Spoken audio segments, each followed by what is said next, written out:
Labadiena, gerbiami moksleiviai.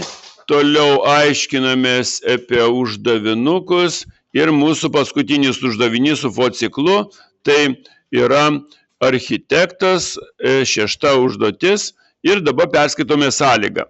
Architektas suprojektavo salę, kurioje bus N eilių, kintamasis N, ne? Pirmoje eilėje stovėjo K kėdžių, o kiekvienoje kitoje eilėje dviejomis kėdėmis daugiau negu prieš tai buvusioje. Parašykite programą, kuri apskaičiuotų, kiek iš viso kėdžių S kintamasis reikia užsakyti, kad architekto sumanymas būtų įgyvendintas. Na, čia pasitikrinimo yra.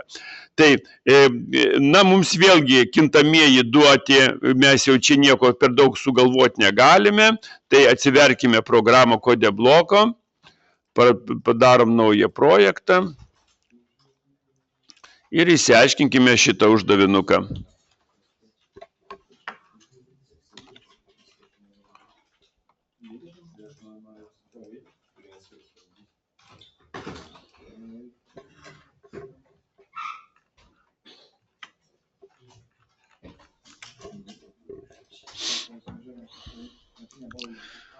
Taip, tai vėlgi su ta biblioteka mes čia susitvarkome, tai BITS rekomenduotina mokytojų.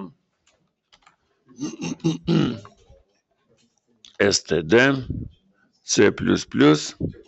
Va čia iš karto jau yra, jinai universali biblioteka, sugalvos nereikia, using name std irgi reikalinga biblioteka, kad nereikėtų rašinėti ant viso kitų dalykų. Tai gerai, dabar aprašom kintamuosius. Tai tų kintamuojų čia daug nėra, tai galime dabar N, tai paskutinis rėžis mūsų, taip pat galim ir K iš karto įvardyti, K kintamasis. Galime nurodyti int, taip pat ir S, kurie visi vadovėliai išvardyti.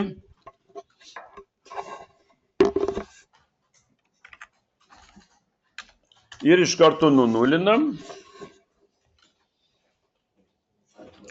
Na ir praktiškai viskas, kabletaškį neužmiršom.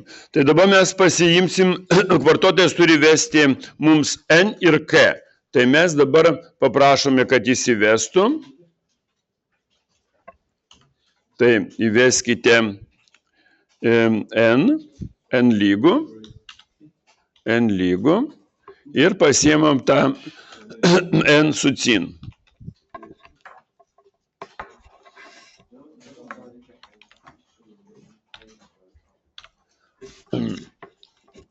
Na ir K pasiemam dabar, taip, tokiu pačiu būdu. Ir čia K pasiemėm. K pasiemam. K. Štai mes susivedėm viską. S mes turim nusinulinę ir vėl sveikas. Ir dabar jau mums belieka, čia mes duomenys susivedėme. Čia mūsų ciklo duomenys, ne? Pradžia, pabaiga. Ir dabar mes paleiskime cikliuką. For ciklas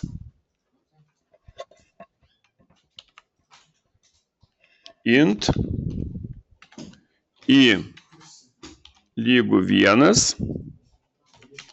I mažiau lygų už N ir I plus plus.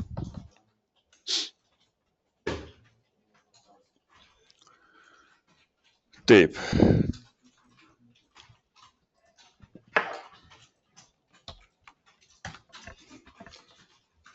Tai skaičiavimai.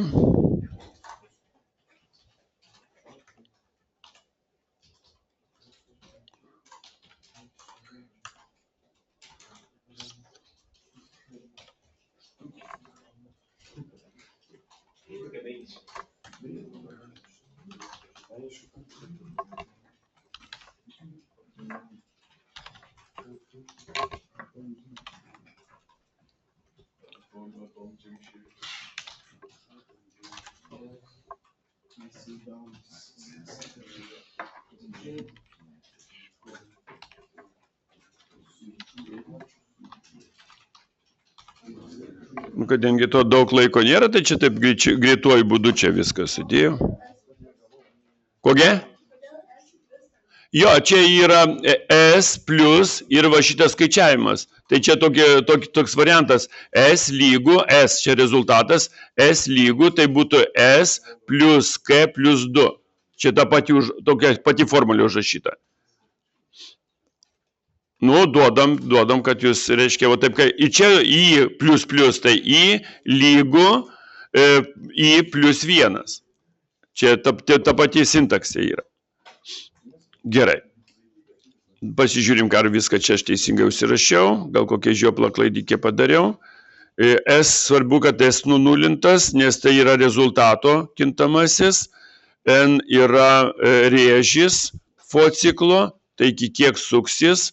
K yra mūsų taip pat, K yra kiek pirmoje eilėje kėdžių stovės, ne? Tai jau čia K yra irgi įvedama. Va, tai gerai, tai dabar žiūrime.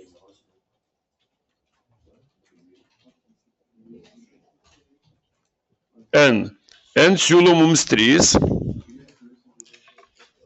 K mums siūlo, kad būtų 8.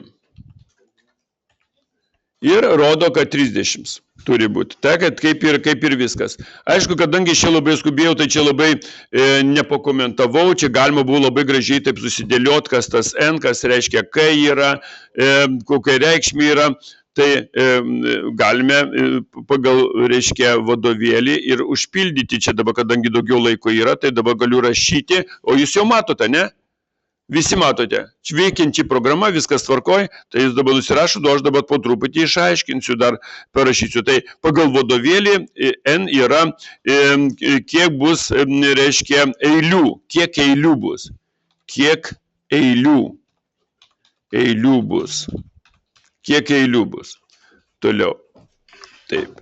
K yra kiekvienoje eilėje 2 kėdėmis daugiau. Kiekvienoje eilėje kėdžių skaičius,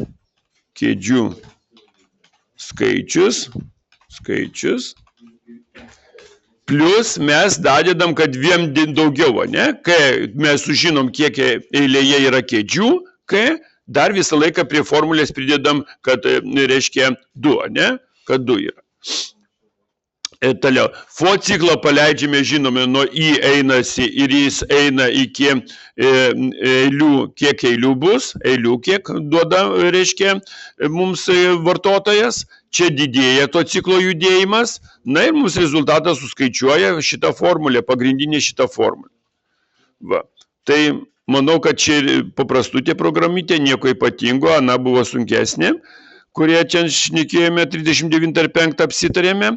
O šita paprastutė, čia tokia kaip suma yra, čia nieko daugiau sumos rezultatas. Tai ačiū, kad žiūrėjote ir iki kitų kartų.